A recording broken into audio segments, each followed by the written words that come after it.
et à tous. Nous sommes ravis de vous accueillir pour une nouvelle édition de ce webinaire qui sera consacré donc aux garanties d'économie d'énergie après travaux, en tout cas sur un sujet tout à fait d'actualité, puisqu'on est dans une phase maintenant de passage à l'action. On le verra notamment au regard des éléments réglementaires qui s'imposent à vous tous.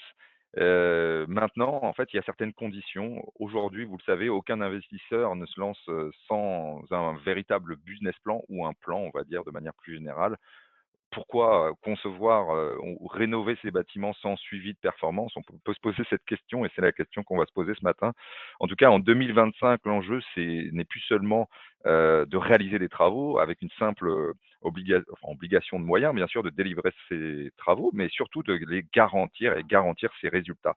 Donc, savoir combien on peut gagner, qu'on peut réellement gagner en euros comme en kilowattheure. Donc, ça devient une question cruciale, surtout au regard des montants qui sont engagés, qui sont très importants aussi bien pour les collectivités locales que pour les acteurs privés. Donc, vous êtes tous soucieux de sécuriser vos investissements, aussi bien acteurs privés que collectivités. Donc, le défi est là.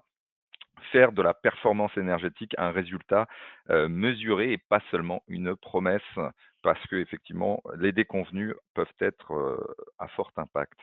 Voilà, dans un contexte en plus où vous savez que les décrets tertiaires et le décret BAX renforcent ces exigences, donc la donnée devient vraiment le levier de pilotage et de valorisation de vos investissements, de votre patrimoine.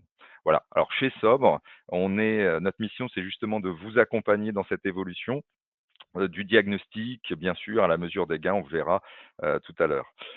Et pour vous montrer ça concrètement, donc on a changé un petit peu le format du webinaire. On est heureux de vous proposer finalement un format démonstration, notamment une démonstration avec ce module Mon Éco-Performance qui sera animé par Jonas. Bonjour Jonas.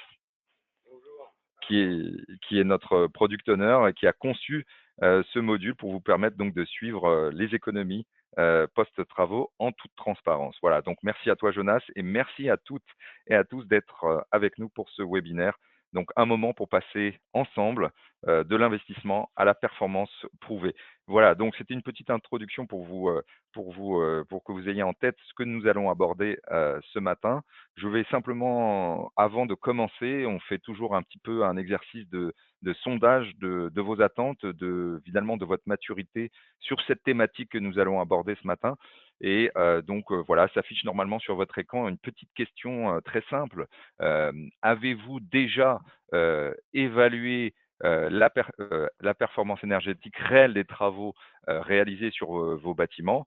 Voilà, mais dans une logique effectivement en tout cas, on va le voir d'un référentiel, d'une certaine rigueur. Est-ce que vous êtes rentré dans cette logique de l'évaluation de la performance? En tout cas, on est curieux d'avoir vos réponses encore un petit peu de quelques instants pour vous laisser vous exprimer. Et voilà. Donc, il semble, en tout cas, qu'il y ait une majorité, même une majorité assez large pour dire que non, que, en tout cas, cette exigence, pour le coup, de mesure, d'évaluation de la performance des travaux semble encore être quelque chose qui est devant nous. Voilà, deuxième question. Alors, évidemment, là, c'est le souhait. C'est est-ce que vous souhaiteriez, alors là, vous avez la deuxième question qui s'affiche. Souhaiteriez-vous donc engager vos prestataires, donc vos prestataires de travaux, bien sûr supposés sur vos actions de performance énergétique notamment, qui vous aident à réaliser des économies d'énergie, à finalement rentrer dans cette logique de performance et de résultats et pas simplement de réalisation de travaux avec une obligation de moyens. Donc ça, c'est un point voilà, qu'on souhaiterait en tout cas fouiller avec vous et voir quel est votre souhait. Donc apparemment, oui, effectivement, il y a une très très large majorité. Donc je suppose que ça doit résonner un petit peu sur les projets concrets que vous pouvez vivre au quotidien avec peut-être des difficultés à vérifier ou à constater que peut-être les promesses n'étaient pas forcément tenue. Voilà, donc c'est le sujet de notre webinaire ce matin et on est ravis avec Jonas de vous apporter quelques éclairages ou en tout cas le plus possible. Voilà, donc je voulais vous rappeler très rapidement qui nous sommes. En tout cas, nous sommes Sobre Énergie, donc une filiale de la Banque des Territoires et du groupe La Poste. Et notre mission, vraiment, c'est d'accompagner, vous accompagner dans la réalisation des économies d'énergie. Et on va le voir maintenant sur la performance énergétique de votre parc tertiaire. Donc, on a déjà effectivement un ce qu'on appelle quand même une expérience assez importante puisqu'on supervise des bâtiments, 18 000 bâtiments et notamment ceux de la Poste Immobilier, vous le savez, première foncière de France. Et nous réalisons aussi un certain nombre de prestations intellectuelles, notamment des audits énergétiques, mais aussi des audits GTB, des prestations d'engagement pour mobiliser les occupants afin de réaliser ces économies d'énergie. Donc on est 50 passionnés qui accompagnons donc nos clients sur cette performance énergétique du parc tertiaire.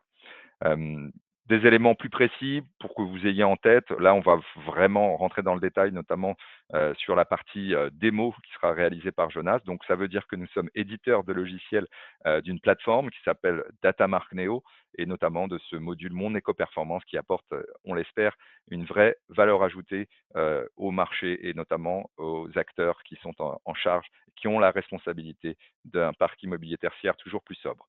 Alors, bien sûr, nous réalisons aussi des études, notamment des audits énergétiques, et nous accompagnons aussi tout au long du cycle de vie du bâtiment les acteurs, les maîtres d'ouvrage, dans tout simplement la mise en œuvre d'un plan d'action très précis pour bien sûr identifier les dérives, mais surtout les accompagner dans des plans d'action concrets qui leur permettent tout simplement de tenir leurs objectifs.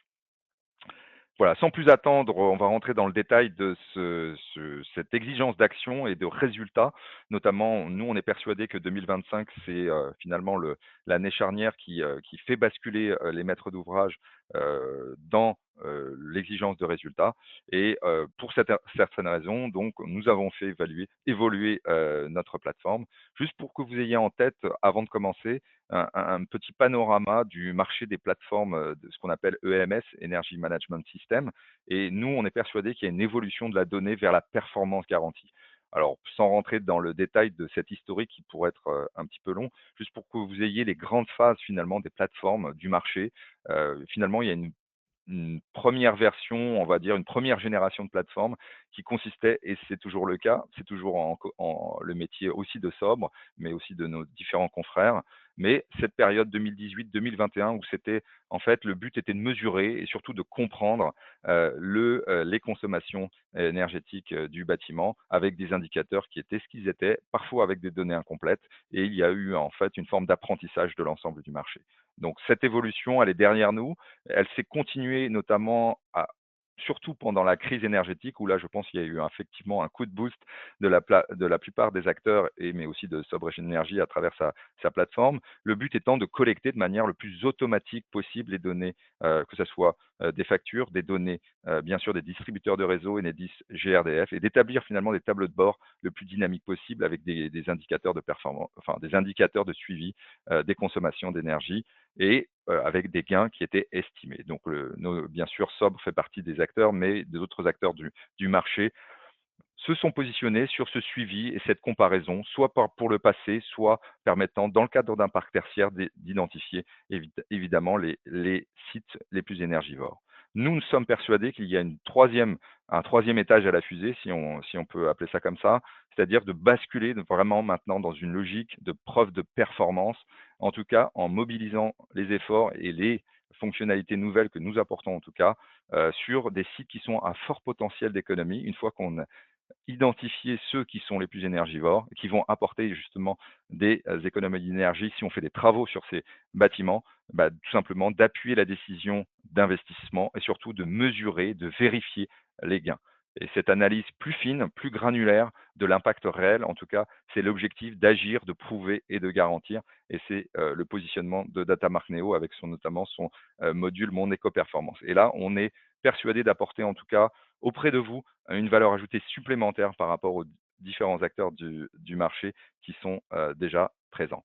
Voilà, sans plus attendre, tout ça, cette évolution, elle a été fortement drivée et motivé aussi par le contexte réglementaire pour que vous ayez bien sûr un petit rappel, le fait qu'il y ait le décret tertiaire qui exige des résultats dès 2030 à -40 et vous le savez, il y a des déclarations annuelles à réaliser pour, effectivement attester de votre bonne trajectoire, du bon positionnement de vos différents, établissements et bâtiments sur cette trajectoire et puis de l'autre côté, le décret BACS qui est plus un moyen à travers, la solution d'automatisation du bâtiment et plus spécifiquement, par exemple, de la GTB, de vous équiper en ce type de solution afin, d'atteindre vos objectifs et piloter, vos bâtiments. Voilà, sans plus attendre, ce petit rappel, en tout cas, qui montre bien que le 2025 est une année, charnière, surtout dans un contexte, on va dire, d'investissement, que ça soit pour les collectivités locales, mais aussi les acteurs du privé dans l'immobilier tertiaire, particulièrement contraint et qui nécessite à ce moment-là, d'avoir une logique de, performance et de justement d'investir le moindre euro au bon endroit. Juste un petit rappel, il y a des leviers aussi qui ont été remis au devant de la scène. Devant de la scène, les contrats de performance énergétique, c'est pas particulièrement nouveau, c'est une démarche qui existait déjà, mais aussi bien pour les collectivités locales que pour les opérateurs privés, il y a vraiment une mise en avant du contrat de performance énergétique. Alors, il y a pour les acteurs publics une proposition de loi, puis une loi qui a été mise en œuvre, en tout cas promulguée en 2023 et qui établit tout simplement la mise en œuvre d'un nouveau véhicule qui est le marché global de performance à paiement différé, MGP-EPD, qui effectivement remet sur le devant de la scène ce mécanisme de contrat de performance énergétique et qui finalement que ce soit l'acteur privé ou public, vous contractualisez avec un opérateur spécialisé en services énergétiques, alors généralement un opérateur de travaux, puisqu'à la fin, ce sont des travaux, et qui s'engage sur les résultats, alors que ce soit la mise en œuvre d'une GTB, que ce soit la mise en œuvre d'une plateforme, d'une centrale d'autoconsommation photovoltaïque ou d'autres travaux d'isolation thermique par l'extérieur, etc. Le CPE permet donc d'être un levier qui est l'aiguillon le véhicule juridique qui permet de mettre la pression positive auprès de l'opérateur qui s'est engagé à hauteur de 10-15 dans le cadre de son contrat. Généralement, il y a un tiers de confiance qui peut être par exemple Sobre Énergie ou d'autres et qui mesure les gains afin d'attester justement de manière certaine et de manière sans contestation possible la réalisation des objectifs. L'entreprise en charge des travaux ou l'entreprise en charge en tant qu'opérateur bénéficie à ce moment-là d'un bonus ou d'un malus, mais en tout cas, il est, entre guillemets, incité à tenir ses résultats par tout simplement son obligation contractuelle et aussi par l'incentive, en tout cas la dynamique de rétribution dans le cadre du contrat s'il atteint ou dépasse ou surperforme les objectifs. Les bénéfices pour vous, ben, c'est tout simplement la réduction de la facture d'énergie. Il y a une dimension de décarbonation du bâtiment qui est aussi importante, puisqu'on est quand même dans une logique d'électrification du bâtiment tertiaire, vous le savez. Un simple exemple, c'est l'abandon quand même de manière tendancielle, de manière très forte du gaz pour aller vers l'électrique, notamment sur la CVC de manière générale, et la valorisation bien sûr de votre parc qui devient plus sobre, ou en tout cas qui devient plus efficace. Les CPE, en moyenne, en tout cas selon le CEREMA que les collectivités locales connaissent très bien, les CPE, c'est en moyenne 30 de consommation en moins, donc c'est effectivement tout à fait intéressant. Bien sûr, un petit préalable quand même, dans le cadre des CPE, il y a toujours une étape préliminaire qui est l'établissement en fait finalement des objectifs des actions de performance énergétique et surtout la définition, quelles sont les actions de performance énergétique vont être les plus efficaces et les plus pertinentes. Et donc l'audit énergétique devient un peu le préalable en fait au contrat de performance énergétique ou la démarche de performance. Et donc l'idée d'avoir cet audit avec la définition de ces objectifs, c'est l'audit qui le permet, bien sûr. Voilà. Donc, pour résumer, pour que vous ayez en fait une vision un petit peu plus globale de l'enjeu de la garantie des résultats de post-travaux, il y a finalement plusieurs étapes à respecter. D'abord, la planification des actions de performance et des travaux, et on les détermine sur la base tout simplement de l'analyse de votre bâtiment tertiaire et des performances qu'on peut attendre des différents travaux, que ce soit la mise en place d'une GTB, l'isolation thermique par l'extérieur ou d'autres actions plus fines. Ensuite, bien sûr, une mise en œuvre des travaux, la réalisation des travaux. qui peuvent être digitalisées, dont les actions sont digitalisées. On le verra tout à l'heure avec Jonas. Et enfin, la mesure des résultats avec notamment une éventuelle plateforme qui vous permet de suivre mois par mois les gains qui ont été promis dans le cadre du CPE. Et puis si jamais c'est nécessaire, en tout cas, il est possible de mettre une certaine pression positive, bien sûr, en obtenant des ajustements et des corrections. Alors là, des energy managers qui peuvent être présents dans vos organisations ou au contraire délégués peuvent ajuster ou en tout cas réaliser ces recommandations auprès des opérateurs de travaux ou des mainteneurs.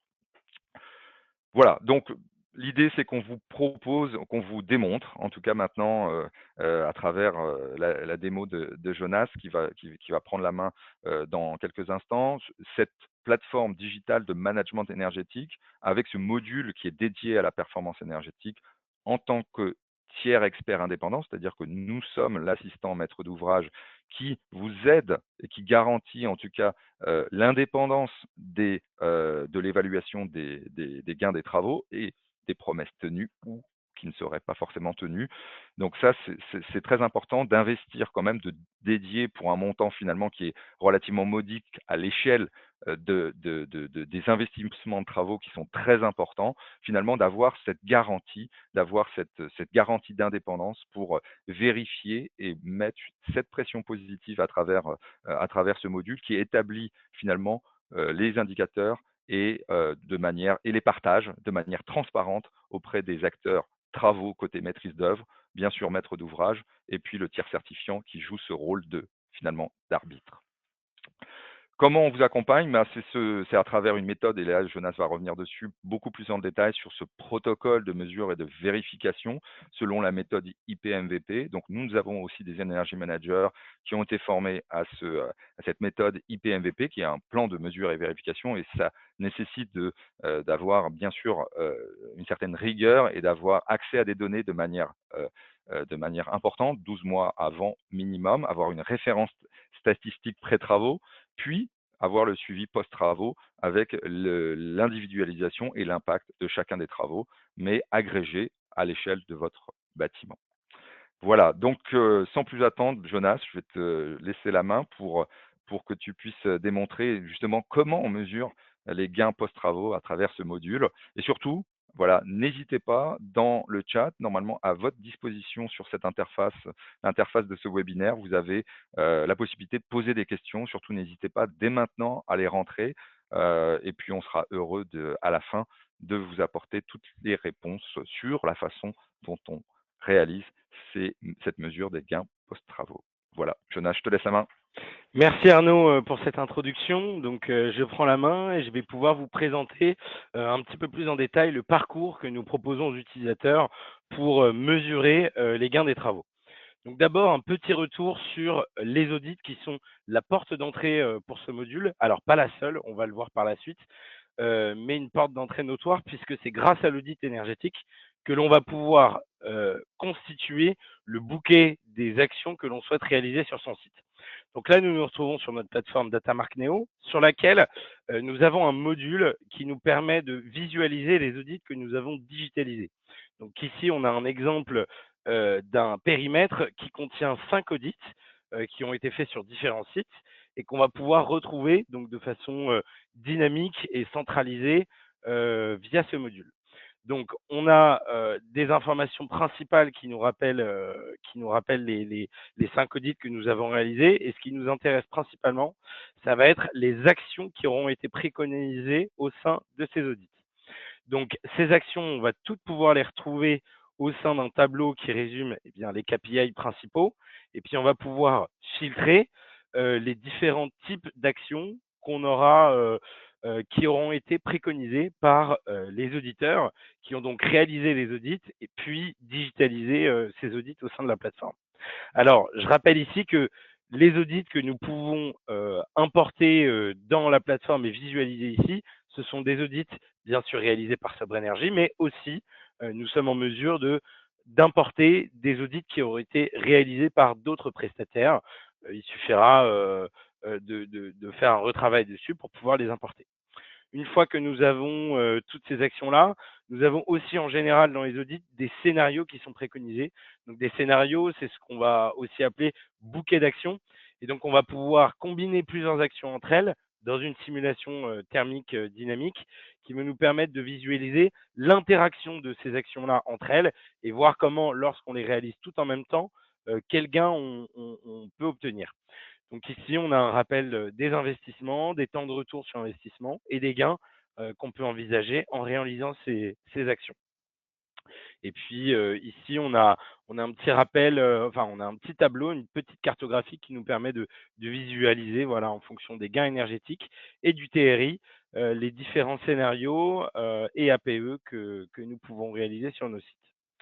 Bon, donc ici, c'est la porte d'entrée, c'est comment nous allons eh bien, établir les actions qui sont à notre portée pour notre site. Et ce qu'on va pouvoir faire dans un premier temps dans Ecoperformance, c'est projeter ces actions à l'avenir afin de pouvoir se projeter les gains et eh bien ainsi potentiellement passer avoir un outil de décision qui nous permette de quantifier les gains que nous allons faire en réalisant ces actions. Donc on a un premier module qui s'appelle éco-projection et qui nous permet, à partir des consommations d'un site, de projeter les consommations futures, puis d'y projeter les actions que nous aurons préalablement constituées avec un audit énergétique. Donc je vous explique. On a une frise temporelle qui commence à partir d'aujourd'hui et qui va à l'avenir et qu'on peut projeter un petit peu plus loin dans le temps. Donc là, par exemple, on va choisir avril 2027, histoire d'avoir un petit peu plus de mois de projection. Et puis, nous avons un outil, ici, le simulateur, qui va nous permettre de choisir les actions que nous avions, dans un premier temps, simulées au sein d'un audit et de pouvoir choisir une date à laquelle on les réalise. Par exemple, ici, février 2026.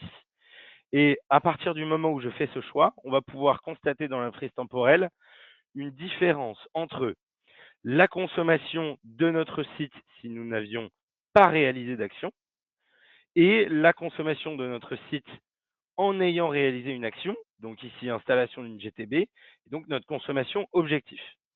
Ce qu'on vient de faire, c'est que on projette des consommations à l'avenir et on projette ensuite sur ces consommations-là des gains, donc les gains de l'installation d'une GTB en février 2026. Et donc ces gains-là, à partir de cette date-là, vont pouvoir s'observer et on va pouvoir observer dans le temps donc leur impact positif. On va pouvoir, comme ceci, après avoir ajouté une première action, ajouter jusqu'à 3 actions dans le module pour ainsi pouvoir se projeter suffisamment longtemps à l'avenir. Donc ici, par exemple, un scénario qui aura été constitué par l'auditeur en février 2027. Et donc, ce qu'on va pouvoir retrouver en haut du module, c'est la consommation totale qu'on aurait eue pendant cette période-là sans réaliser d'action, puis la consommation objectif que l'on vise en ayant réalisé les actions aux échéances que l'on aura choisies. C'est donc la première étape pour se lancer. Ça va donc être de projeter les actions que nous souhaitons réaliser dans le temps. Et puis, en jouant entre les dates de travaux et les scénarios que l'on choisit, on va pouvoir eh bien, avoir une aide à la décision et une projection dans le temps. Juste Jonas, juste pour bien que nos auditeurs comprennent. Donc, c'est-à-dire, j'ai terminé des audits, j'ai ces scénarios qui me sont disponibles pour éventuellement atteindre des objectifs. J'ai des scénarios disponibles pour atteindre mes objectifs et potentiellement là je peux faire certains arbitrages et cet outil me permet de voir les projections sur la base des données réelles qui auront été modélisées dans le temps afin d'éventuellement faire des choix parmi les recommandations qui m'auraient été établies dans cet audit. Tout à fait, Arnaud. Donc, je vais passer au module éco-performance. J'ai dû faire un faux clic. Donc, c'était la première étape, en effet, pouvoir projeter ses actions. Maintenant, une fois qu'on a projeté ces actions et qu'on a décidé de passer à l'action et donc de réaliser des travaux, ce qu'on va pouvoir faire une fois que ces travaux sont réalisés, c'est mesurer la performance. C'est le cœur de la fonctionnalité qu'on a voulu créer. C'est ce que c'est le centre de la démonstration que je vais vous présenter. Donc, on a pour ça le module éco-analyse dans lequel on a pris un site de démonstration sur lequel nous avons réalisé l'installation d'une GTB en août 2024, puis l'installation de panneaux solaires photovoltaïques en mars 2025.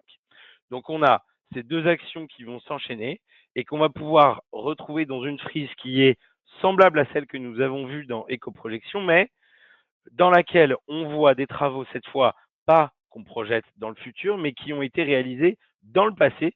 Et donc on va pouvoir observer cette fois des consommations, donc toujours sans travaux, puis en objectif de consommation. Et cette fois, on va pouvoir ajouter à la courbe les consommations réelles, puisque puisqu'on regarde cette frise temporelle a posteriori. Et c'est là où ça devient intéressant.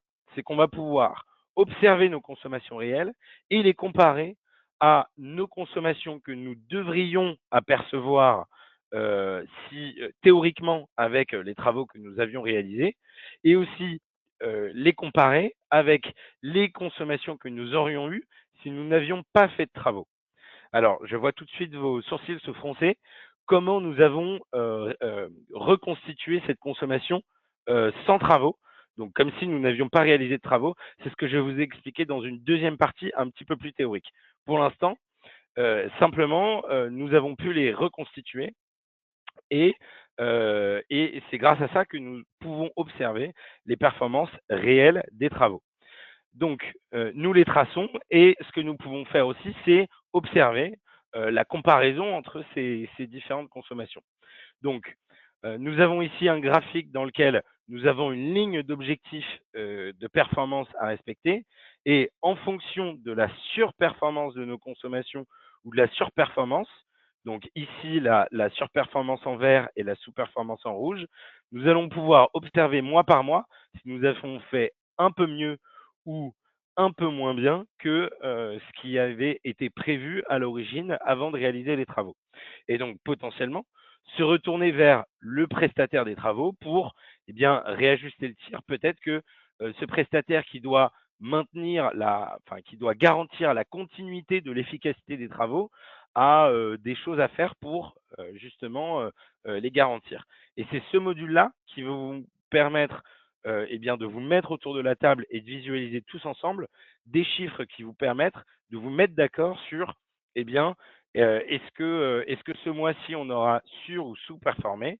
Et voilà, à des échelles qui vont du début des travaux jusqu'à aujourd'hui, pouvoir observer eh bien, la performance de ces travaux et puis analyser et vous permettre de faire des décisions mesurées en fonction.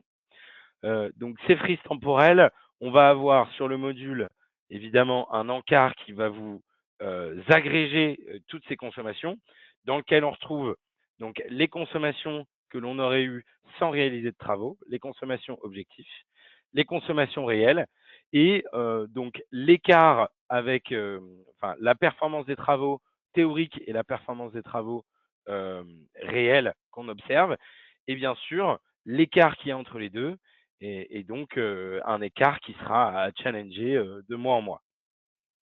Nous avons bien sûr la possibilité dans ce module d'observer les valeurs en kilowattheure, mais aussi de les observer en euros, afin d'avoir une analyse un petit peu plus financière des travaux et de leur performance. Alors, pour faire fonctionner ce module, nous avons un simple formulaire dans lequel on va pouvoir rentrer donc les travaux, leur coût et la date auquel on les aura réalisés. Je, je vais pouvoir vous montrer ça. Alors, donc je me remets sur le site qu'on vient d'observer, dans lequel on retrouve notre première action, installation de GTB, puis le scénario qui s'est enchaîné, donc en août 2024 et en mars 2025. On peut ajouter des coûts de travaux et des coûts réels. Ce qu'on a voulu faire aussi pour aller un petit peu plus loin dans le module, c'est permettre aux personnes d'ajouter des actions qui ne seraient pas forcément issues des audits énergétiques. Je vous ai dit, les audits énergétiques, c'était une porte d'entrée royale puisque ça nous permet d'avoir des gains théoriques de travaux. Mais dans le cas où vous souhaiteriez mesurer la performance d'actions qui ne seraient pas forcément issues d'audit, vous avez la possibilité d'ajouter des actions libres. Alors, c'est un petit peu plus simple. Du coup, on va pouvoir, par exemple, imaginer la baisse de consigne de température. Donc ici, baisse de consigne de 1 degré. Et alors, on dit souvent dans le monde de l'énergie que baisser les consignes de 1 degré, ça permet de faire 7% d'économie sur les consommations de chauffage. Voilà, dans certaines situations, on n'a pas forcément besoin d'un audit pour mesurer des gains si on a besoin de, de faire des actions un petit peu rapides et pas forcément d'avoir des gains théoriques qui soient élaborés finement. On va pouvoir quand même ici dans cette action, par exemple, je vais dire que j'ai fait ça depuis octobre 2025, et on va pouvoir indiquer ici des gains théoriques assez simplement. Et à partir du moment où je les ai rentrés dans cette étape-là du module, on va pouvoir observer sur son site la même chose que ce qu'on a observé lorsqu'on fait des actions, cette fois issues des audits. Simplement, les gains théoriques, on vient les indiquer directement ici. Alors, ils n'auront pas évidemment peut-être le même niveau de précision que les actions qui ont été élaborées par des simulations thermiques dynamiques, mais ça a le mérite de pouvoir permettre aux utilisateurs d'avoir cette liberté d'utiliser le module en toutes circonstances. Donc, voici les portes d'entrée du module. Donc, le moteur principal, c'est quelles actions on aura fait à quelle date. Maintenant, pour faire fonctionner le module, on a aussi des prix des fluides qui vont nous permettre, comme on l'a vu, de convertir nos kilowattheures en euros. Donc, on a ici un module assez simple où on va pouvoir indiquer mois par mois bien les prix, par exemple, de l'électricité, du gaz et des autres fluides. Ce qu'on a aussi sur le côté, c'est l'usage du site. Alors ici, j'ai pris l'exemple d'une amplitude hebdomadaire du site. Donc ça va être par exemple le nombre d'heures d'ouverture du site. Et en fait, cette variable d'usage qu'on va pouvoir indiquer dans ce formulaire, ça va nous permettre au module de modéliser les consommations en fonction de cette variable qu'on vient indiquer. En fait, ça va nous permettre d'indiquer un peu plus finement au module quel aura été l'usage du site et donc peut-être lui permettre de mieux prédire les consommations. On va le voir, on va le voir dans la présentation, puisque depuis tout à l'heure, vous devez vous demander, mais comment pouvons-nous reconstituer des consommations qui n'ont pas eu lieu, des consommations sans travaux? Eh bien, c'est la question à laquelle je vais pouvoir vous répondre dès maintenant. Donc, revenons sur la présentation. Donc, le module nous permet de mesurer des performances en comparant des consommations réelles avec des consommations sans travaux. Et la première étape pour ça, c'est de faire de la modélisation. Donc, cette modélisation, elle nous permet de répondre à la question combien mes travaux ont permis d'économiser. C'est donc la première étape, c'est la clé de voûte. Et pour cela, on va utiliser la méthodologie IPMVP. Alors, c'est un mot un petit peu barbare et en anglais, mais on va rentrer un petit peu dans le fonctionnement profond du module pour que vous compreniez un petit peu l'essence de comment on a réussi à reconstituer ces consommations. Donc, dans un premier temps, ce qu'on a en données d'entrée, ce sont par exemple les kilowattheures consommés par les compteurs de mon site et les DJU. Et donc, les DJU, ça va être une mesure de combien il aura fait froid pendant une certaine période. Donc, plus les DJU sont élevés, plus il aura fait froid. Ce qu'on observe sur ces courbes, c'est que les deux sont très corrélés. Ils ont évidemment une forte saisonnalité. En hiver, on consomme beaucoup de kilowattheures et on observe beaucoup de froid. Ce qu'on va faire, c'est qu'on va donc prendre ces deux données d'entrée et tracer l'un en fonction de l'autre.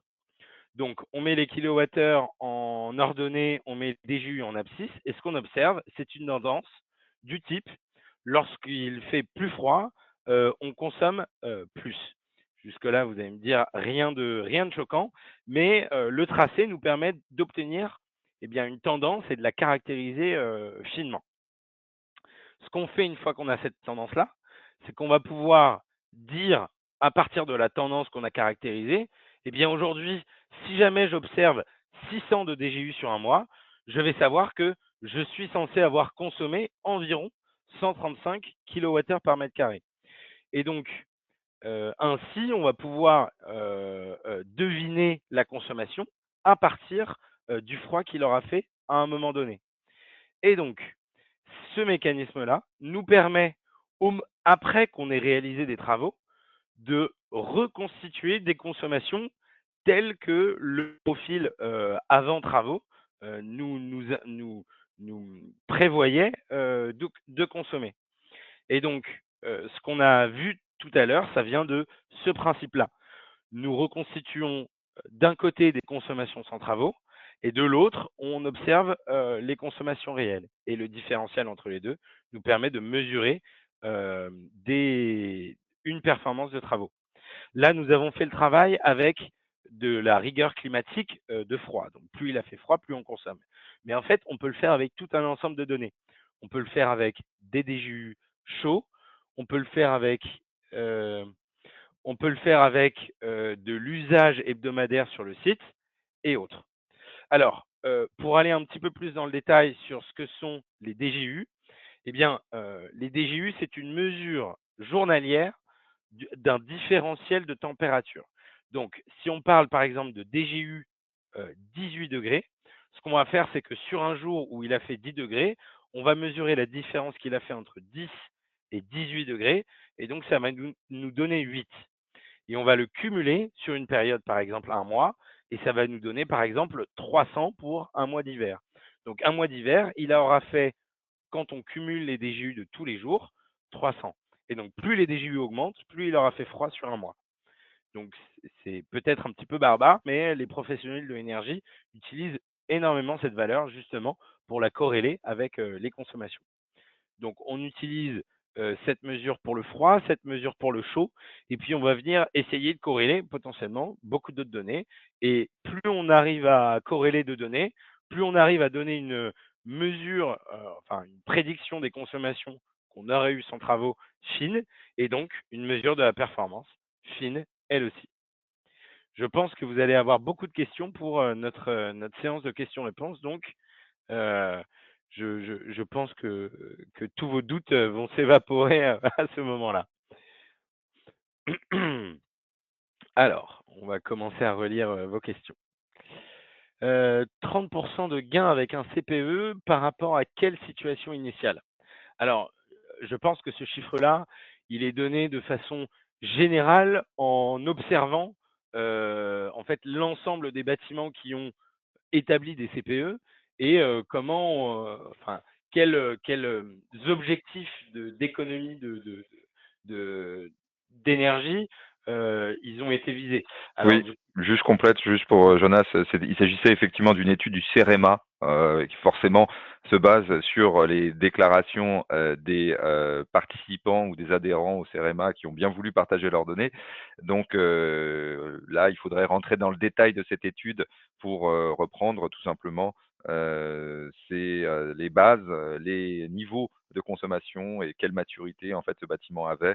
Là, effectivement, il faudrait rentrer dans le détail, mais bon, je vous renvoie à cette étude si vous le souhaitez. On peut vous partager cette étude qui est de toute façon une information tout à fait publique.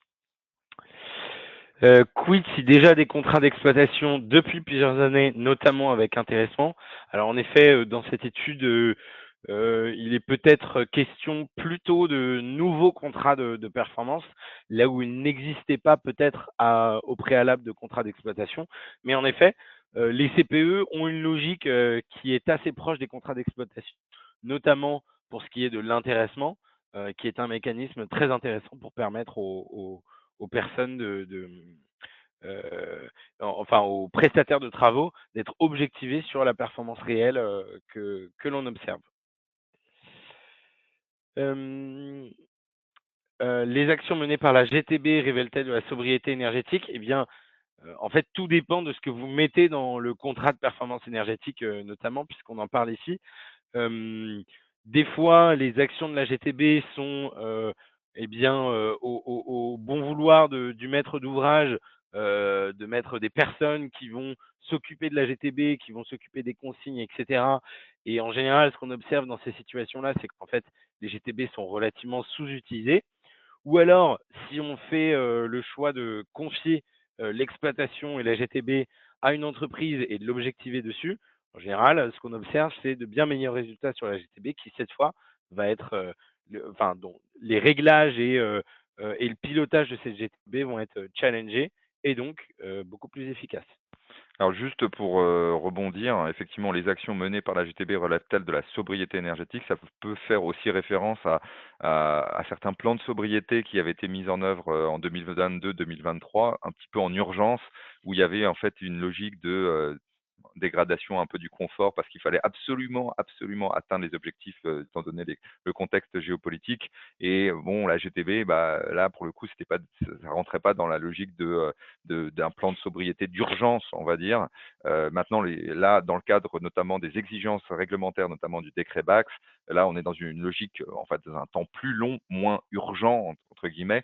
Et pour autant, donc la GTB doit permettre d'atteindre les objectifs, notamment, ou contribuer aux objectifs du décret tertiaire en termes d'efficacité énergétique, au sens d'être plus efficace, alors que le terme sobriété était plus dans une logique de parfois de réduire les consommations d'énergie, quitte à atteindre ou dégrader un petit peu le confort thermique.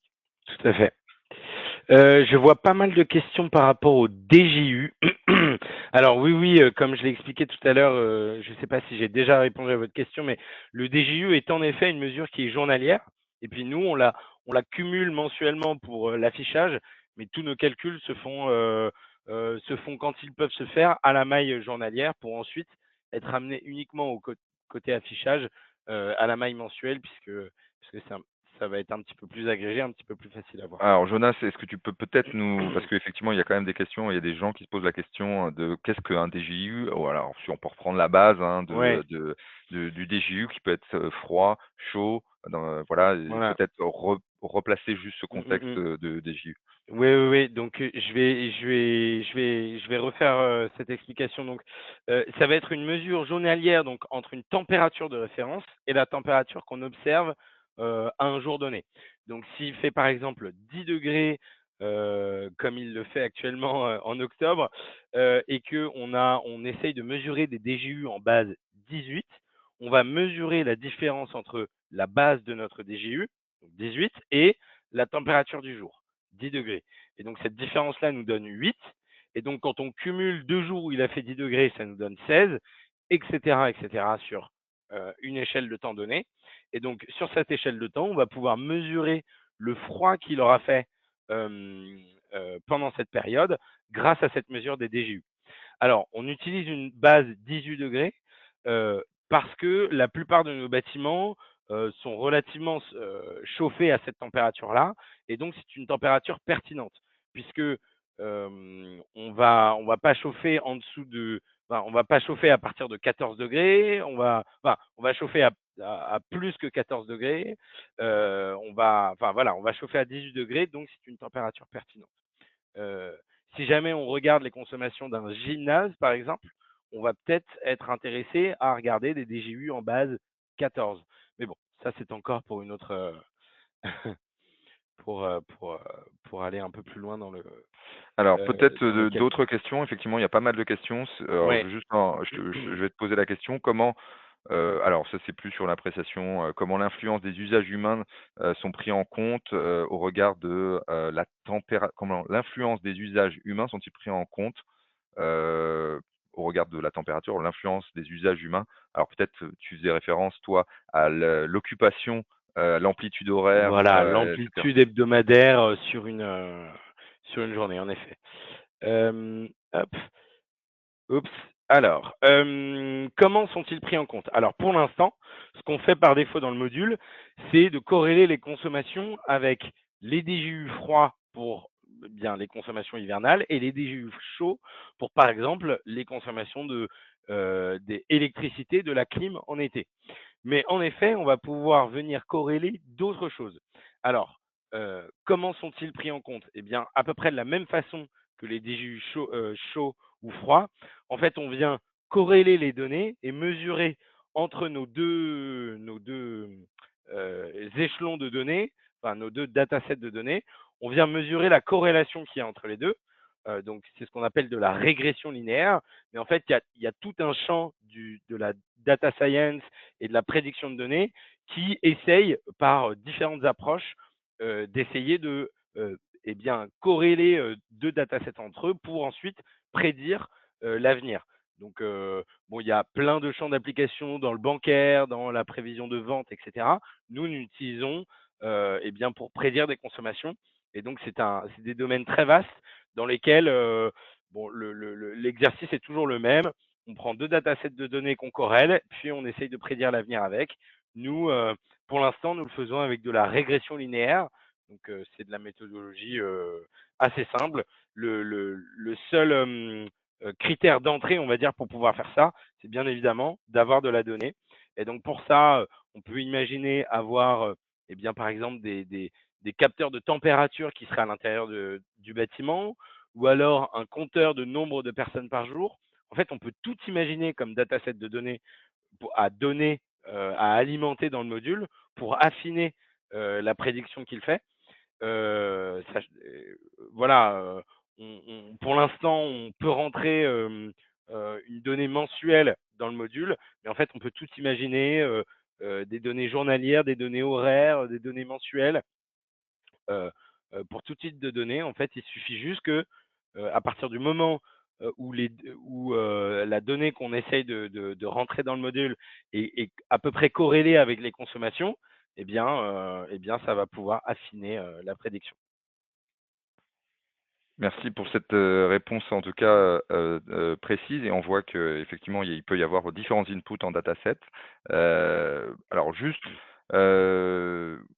d'autres questions qui sont plus relatives au mix énergétique. Là, vous préconisez de ne pas s'équiper de gaz, le prix de l'électricité étant, alors j'ai pas la suite de la question, étant, euh, attendez, vous précisez de ne pas s'équiper en gaz, le prix de l'électricité étant très volatile et certains appareils de gaz parfois plus efficaces, ne vous dites pas mieux répartir les ressources entre les deux? Alors là, c'est une appréciation en fait qui sont spécifiques à chacun des bâtiments. Là, pour le coup, il ne s'agit pas d'être dogmatique, hein, la pratique de l'efficacité énergétique de manière générale, c'est au contraire être le plus pragmatique possible. Être le plus nuancé, de s'adapter à la situation. Il n'y a pas de prérogative absolue qui s'applique dans tous les cas. Il y a beaucoup de nos clients aujourd'hui qui font le choix de quitter leur chaudière gaz pour s'équiper d'une pompe à chaleur générale sur le bâtiment, mais c'est dans notamment des logiques de décarbonation, mais c'est pas forcément le cas de tout le monde et c'est pas forcément possible dans toutes les situations. Euh, je dirais que l'important, en tout cas, c'est de pouvoir bien isoler les usages et maîtriser les consommations. Ce qu'on observe un peu trop souvent, c'est des chaudières et des équipements qui sont pas vraiment euh, maîtrisés. Et puis, on a des usages qui viennent s'ajouter à côté. On ne se rend pas vraiment compte si des personnes utilisent des radiateurs électriques en plus sur le site ou que sais-je. Alors justement, alors là, on a une question plus sur le ROI, alors une question qui nous vient du Nord. Bonjour, est-ce que l'outil permet de faire évoluer le ROI entre les différents scénarios, les CF, les actions mises en place? Alors, l'outil permet de calculer du coup le ROI réel qu'on aura obtenu. Par contre, faire évoluer le ROI, en fait, le ROI pré-travaux, il va être défini par l'audit énergétique qu'on aura fait. Donc, nous, en tant que bureau d'études, on n'aura pas forcément trop de mal à, une fois qu'un audit est fait, à un instant T, pouvoir le réadapter si jamais il y a eu des évolutions sur le bâtiment. Donc voilà, si vous avez un audit un petit peu ancien, 2022-2023, et que la situation de votre bâtiment a changé, eh bien, il est possible de refaire un audit sans forcément toute la complexité qu'il y a derrière puisqu'une partie du travail aura déjà été fait. Il s'agirait juste de remettre à jour. Mais l'outil n'a pas vocation à réajuster le ROI de travaux qui n'auraient pas été réalisés. Euh, ce qu'on peut simplement faire, c'est réactualiser le ROI qui aurait été calculé au sein de l'audit énergétique avec la situation actuelle. Merci Jonas. Alors, je suis désolé, il y a vraiment beaucoup de questions, donc ça montre quand même qu'il y a vraiment une appétence de votre côté. Alors, comment être sûr d'avoir pu isoler les impacts énergétiques liés à d'autres variables sur la période analysée, abaissement, occupation des locaux, gestes de sobriété énergétique. Bon, ça revient un peu à la question qu'on a essayé de répondre, auquel on a essayé de répondre tout à l'heure. Ouais, Isoler les impacts liés à d'autres variables. Bon, alors en effet, le fonctionnement du module va être sujet à la nécessité de devoir avoir une situation du bâtiment qui est relativement figée pendant, par exemple, 1 ou 2 ans avant d'avoir réalisé les travaux, histoire d'avoir eh bien, une historisation des consommations qu'on a sur ce bâtiment qui est représentative de vraiment comment le bâtiment fonctionne. Par exemple, ce qui serait assez difficile à mettre en place, ce serait d'avoir réalisé, par exemple, une isolation des fenêtres, je dis une bêtise, à un mois donné, puis de faire un deuxième travaux de enfin, en fait, s'il y a eu pendant relativement fréquemment des améliorations énergétiques, du rechallengeage des consommations, et que pendant par exemple 2 ou 3 ans, eh bien fréquemment la consommation a été amenée à changer parce qu'il y a eu des améliorations sur le bâtiment, eh bien là, ça va être difficile de dégager un pattern précis de consommation, puisque précisément cette consommation aura été sujette à évolution relativement fréquente pendant une bonne période de temps. Donc en fait, l'idéal de la situation, c'est d'avoir un bâtiment qui était dans une situation A à un instant T et qui passe à une situation différente à un autre instant. Et donc, par cette transition-là, on va pouvoir vraiment mesurer des gains. Si jamais il y a de l'amélioration continue, on va se dire, ça va être en effet un petit peu plus difficile d'isoler les impacts énergétiques liés aux travaux qu'on aura fait précisément à un instant T. juste une question là pour le coup qui est relative aux engagements financiers. Est-ce qu'elles sont garanties pour le maître d'ouvrage? Là, je vais peut-être répondre à cette question et peut-être Jonas, tu vas compléter. En tout cas, les engagements financiers, nous, on les garantit dans le sens où on est le tiers certificateur parce qu'on apporte euh, le cadre méthodologique, notamment IPMVP, tu as mentionné, et donc ce plan de mesure et de vérification qui établit la performance énergétique des travaux doit trancher en fait le fait qu'on ait atteint ou pas la clause de performance énergétique qui est présente dans le CPE. Donc les engagements financiers qui sont associés à la clause de performance énergétique, bien sûr, ils sont garantis par le bureau d'études et par l'outil qui établit et qui collecte les données, qui établit à la fois la différence entre les performances, la réalité de la consommation réelle et les objectifs qui ont été initialement définis. Donc ça, ces engagements financiers, c'est pas nous qui les garantissons, nous établissons finalement la température, nous sommes finalement le thermomètre qui permet d'établir si les objectifs ont été atteints entre l'opérateur de travaux et le maître d'ouvrage. Tout à fait, Arnaud. Ce qu'on observe souvent dans les contrats de performance énergétique, c'est une objectivation sur les résultats. C'est-à-dire que lorsqu'on observe une surperformance, eh bien, donc comme on l'a vu dans l'outil, une surperformance, eh bien, des gains vont pouvoir être partagés entre le maître d'ouvrage qui a fait des économies et le prestataire de travaux qui a bien réalisé des travaux. Et lorsqu'on a une sous-performance, à l'inverse, on peut envisager toujours dans le contrat de performance énergétique une ligne qui dit, eh bien, à partir de, par exemple, 5 ou 10% de sous-performance par rapport aux attendus, eh bien, le prestataire doit une certaine quantité de dédommagement en fonction de cette sous-performance. Et donc ça, c'est des choses à voir entre eh bien, celui qui réalise les travaux et celui qui reçoit les travaux sur son bâtiment. Juste pour compléter, nous avons fait précédemment d'autres webinaires, plus spécifiquement sur le contrat de performance énergétique, notamment en conviant des cabinets, des bureaux d'études, des cabinets d'avocats spécialisés sur la question, que ce soit nos amis de Adaltis ou nos amis de GB2A ou éventuellement de Franklin, et qui sont tous intervenus, y compris dans les livres blancs, d'ailleurs, que vous pouvez tout à fait consulter dans le cadre à la fin de ce webinaire. Vous avez d'ailleurs un QR code qui vous permet de visualiser ce livre blanc, d'y accéder, et puis notamment, je crois, je m'en rappelle très bien de Monsieur Lépée, qui intervient sur des contrats de performance énergétique, notamment pour le compte de EDF notamment. Voilà, donc n'hésitez pas à prolonger en tout cas cette conversation. Nous, on sera ravis de vous répondre, en tout cas de vous apporter les éclairages et voir des retours d'expérience. Alors, n'hésitez pas en tout cas à prendre connaissance de ce livre blanc.